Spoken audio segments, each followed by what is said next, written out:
So today I want to talk about how your blood sugar and your blood sugar levels affects your fertility and your reproductive health. Because quite honestly, I've been seeing a lot of bullshit online and on social media about blood sugar and fertility, and I really just want to clear this up. Balancing your blood sugar is not the holy grail of fertility. There's no one thing that is the holy grail of fertility. When we're looking at fertility, we need to be looking as a person as a whole, as their mind, body, and soul as a whole, and as every system and organ in their body working together. That being said, blood sugar obviously is part of the equation, but it is not the whole equation. So I want to talk about what blood sugar is, how it affects your body and your reproductive health, who needs to pay attention to their blood sugar levels, and for who it is a waste of time, and then what to do about it ultimately if you feel like your blood sugar levels are off. First, let's clear up what blood sugar is and what is it supposed to happen in your body. What is the normal process? So when we eat something, when we eat a piece of food, when we ingest anything in our body, our blood sugar rises. And this is a natural process. This is what is supposed to happen. And how the body responds to this blood sugar rise is it releases insulin from your pancreas in order to mitigate that rise in blood sugar. Now, again, this is a natural process and it is meant to happen. Insulin is a substance that is produced in the pancreas and it's released into our bloodstream to help convert that sugar into energies within our cells. And I can't reiterate enough that this blood sugar rising and releasing insulin is a natural process in the body, because a lot of times the rhetoric that I hear is that your blood sugar rising is a bad thing. And your blood sugar rising is not necessarily a bad thing. It's a bad thing if the response to your body is not correct and does not match that. So the problem arises, right, when this natural process that is occurring in your body and is supposed to occur in your body goes wrong, right? So your blood sugar rises, your body releases insulin, but your cells don't respond the way they are meant to. And so then your body produces more and releases more insulin to help mitigate that blood sugar response. And that's when we have a problem. When your body isn't responding correctly to the first release of insulin, when your body needs to produce more insulin than should be necessary to mitigate the blood sugar spikes. Now, the majority of women do not have issues with blood sugar. And if you do not have an issue with blood sugar, monitoring your blood sugar or being really meticulous about creating your meals around blood sugar spikes is not going to support your body at all, and actually is a waste of time, a waste of energy. Now, if you think you'd have insulin resistance, the only way to tell would be through blood tests, right? Or through pricking and monitoring your glucose throughout the day. So if you have a fasting blood sugar of over 100, meaning you fasted overnight, you take your blood glucose level and it's over 100, that's a sign that you might have insulin resistance, that your blood sugar is a little bit higher than it should be. And that would be a sign that you should focus on blood sugar balancing meals. Another sign would be as if you had a blood test for your A1C. Your A1C measures your blood sugar levels over 2 to 3 months. So that really is the gold standard for understanding your blood sugar and how it's moving throughout the month and days. And if your A1C is over 5.7, again, that is a sign that you have blood sugar issues, that you likely have insulin resistance and need to focus more on the meals that you're putting together. But a lot of times I'll hear people say, if you have signs like you're hungry an hour after you're eating, or you're fatigued after you're eating, or you have bloating or digestive issues, that these are signs that your blood sugar needs to be balanced. And that is just not true. Those are signs that other things are happening in your body, but it's not necessarily a sign that you're having blood sugar issues, that you're dealing with insulin resistance. And if you are not dealing with insulin resistance, you don't need to focus so heavily on, are my meals balancing my blood sugar? Are my meals causing my blood sugar to spike, right? It's okay to have an apple on its own without any fat or protein if you do not have insulin resistance. So let's talk about how insulin resistance affects your reproductive health and your fertility, which is why it's become kind of such a big topic in the world of fertility today. So insulin resistance is often found in women with PCOS, and I want to say often, but not always, but it is often found in women with PCOS. So what happens is if you have insulin resistance, you have trouble mitigating your blood sugar and your body, having these high levels of insulin constantly released in your body will increase the amount of male sex hormones in your body. And so what this does by increasing the amount of male sex hormones, it vastly affects our estrogen, our progesterone, our female sex hormones. A lot of times this can lead to not ovulating at all or ovulating not as often, meaning you have less opportunity to get pregnant. It honestly really becomes an issue when you're not ovulating at all, because if you're not ovulating, if your body's not releasing an egg every month, you can't get pregnant. High blood sugar levels, high insulin release can also affect the quality of your eggs. Having elevated blood sugar over time, what it will do is cause stress on your body, and it can impair your eggs and cause bad egg quality. And this poor egg quality can make it harder for you to physically conceive or for that egg to implant into your uterus. So let's talk about what this means from a Chinese medicine perspective, right? What is happening in your body when your blood sugar is released and how it affects your sex hormones and how it affects your fertility, and ultimately who needs to look out for this, who doesn't, and what you can do about it. So first we need to get a general understanding of yin and yang, and there's a lot of ways to explain yin and yang, but for this today, we're going to say yin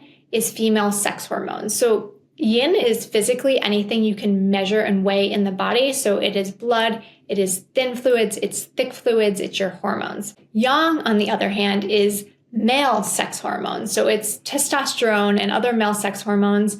And it's also stress hormones. So from a Chinese medicine perspective, your blood sugar rising is a natural yang effect of your body, right? That rising of energy, that rising of blood sugar is meant to happen, and to balance that out, because yin and yang are always meant to be in balance, your body releases a yin substance, insulin. And that yin substance is almost meant to put out that fire of the blood sugar. If you want to think of blood sugar as a fire, you could think of yin as water, and it's meant to put it out. Now, again, the issue happens when there's too much yang and not enough yin. So your blood sugar is rising, you release some of the yin, some of the insulin to put it out, and it's not working, and you keep needing to release yin, to release more insulin. The problem there happens is because we are releasing more insulin, more yin over time, that depletes our yin in the long run. And our yin is our female sex hormones, such as estrogen and progesterone. So what this insulin spike over time, and that insulin resistance and that need for more insulin to be released in your body is doing, is releasing your body's ability to have a healthy menstrual cycle, because you're depleting your body's yin, your body's female sex hormones. Now, what's also really important to understand about this picture is that insulin is released in your pancreas. In Chinese medicine, we relate the spleen and the pancreas as the same thing. So oftentimes you might hear someone say spleen, pancreas, or they just might say spleen, but it really means the same thing. So the energy of our spleen and our pancreas is responsible for digesting food. So it's responsible for creating those digestive enzymes that digest our food, that break down our food, that help us assimilate nutrients. And then we use those nutrients in our body to create things like blood and sex hormones to help our reproductive health. So what I find in practice is that people who suffer from insulin resistance and have trouble with blood sugar is because there's an issue with the energy of their spleen, pancreas. And while having blood sugar balancing meals, and if you're not familiar with what a blood sugar balancing meal is, you can definitely Google it, but to give you just an overview, it's having enough fat and protein in your meal to balance out the carbohydrates, because carbohydrates are going to spike your blood sugar more than fat and protein. So it's just really having a balanced meal, which most of us should be doing anyways. The reason I'm recording this podcast is because I think a lot of women who don't suffer from insulin resistance, who don't have trouble with blood sugar, see these messages online and social media, or are given the advice that they really need to focus on balancing their blood sugar. And while that might not be a big issue in a meal, when you go to reach for a snack and you just want an apple or something, or you just want something easy, that can be really stressful when you're like, oh shit, but I can't have an apple unless I have nuts, or I can't have this unless I have that because my blood sugar is going to spike. And the truth is that's just bullshit. Yes, your blood sugar is going to spike and your blood sugar is supposed to spike.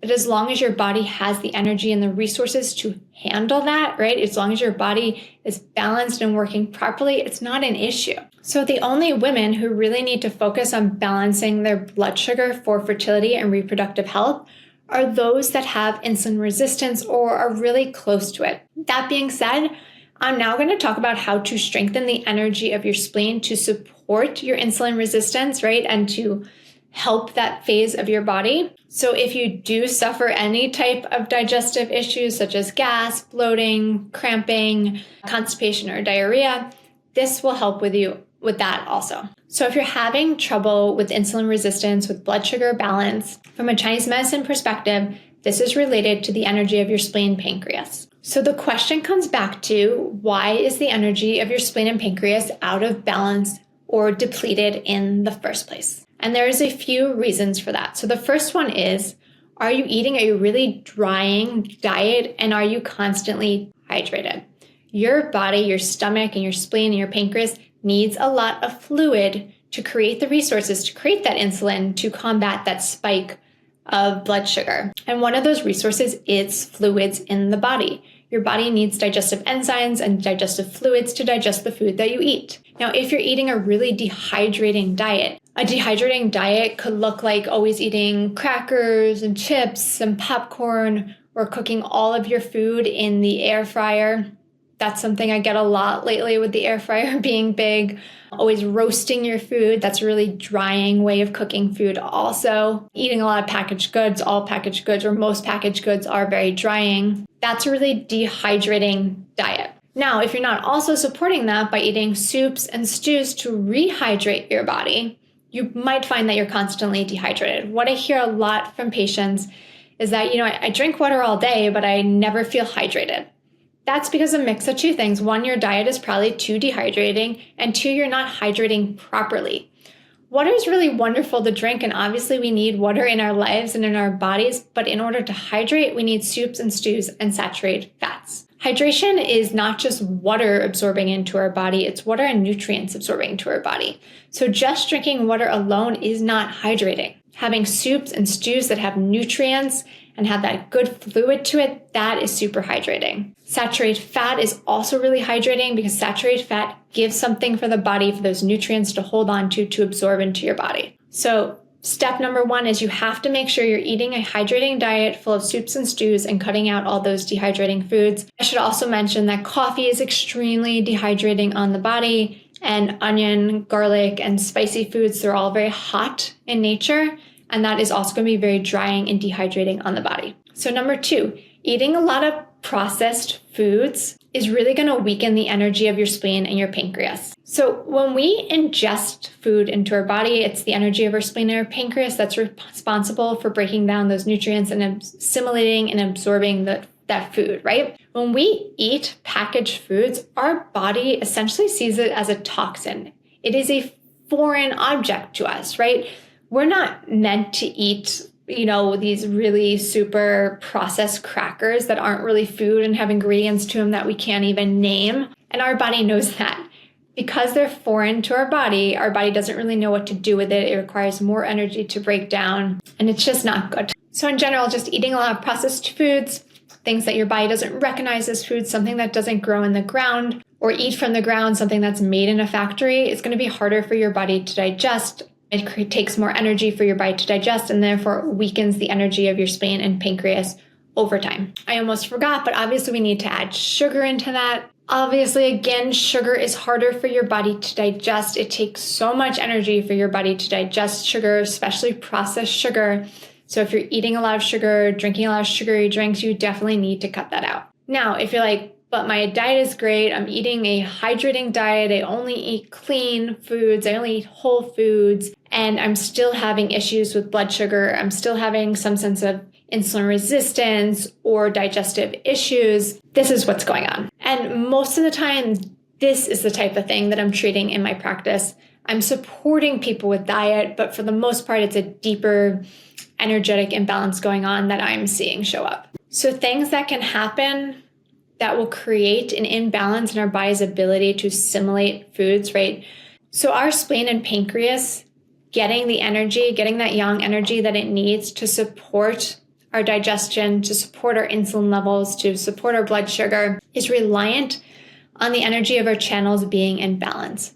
Now, frequently what I find is that those energy channels are out of balance from either a trauma early in life or a big trauma anywhere in your life.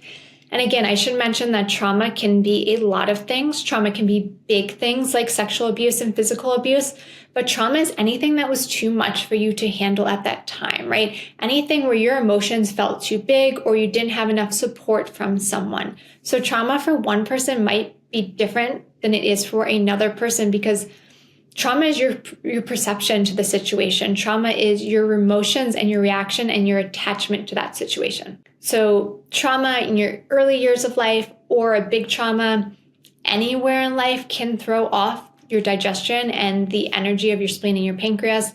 Also, often I find that people that are born by C-section, that is a trauma to the body because, biologically speaking, we're meant to have a vaginal birth. We're not meant to be cut open and torn out and brought into the air so abruptly. And I'm speaking purely from a biological standpoint. So that can be felt as trauma on the body. In Chinese medicine, we often store trauma in a channel in Chinese medicine called Changmai. Changmai is also called the Sea of Blood.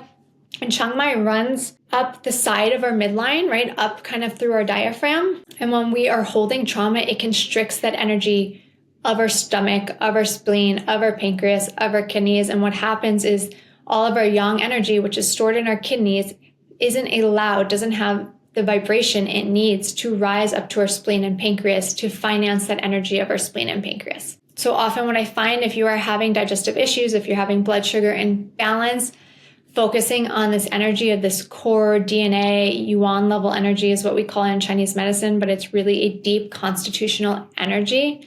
By really focusing on that through treatments can be life-changing in terms of increasing the energy of your digestion, increasing the energy of your spleen and pancreas, increasing the effectiveness of your insulin and your blood sugar levels. That is going to make a huge difference, combined with diet and lifestyle. So just to recap real quickly, blood sugar rising in your body is a natural process of the body that is supposed to happen.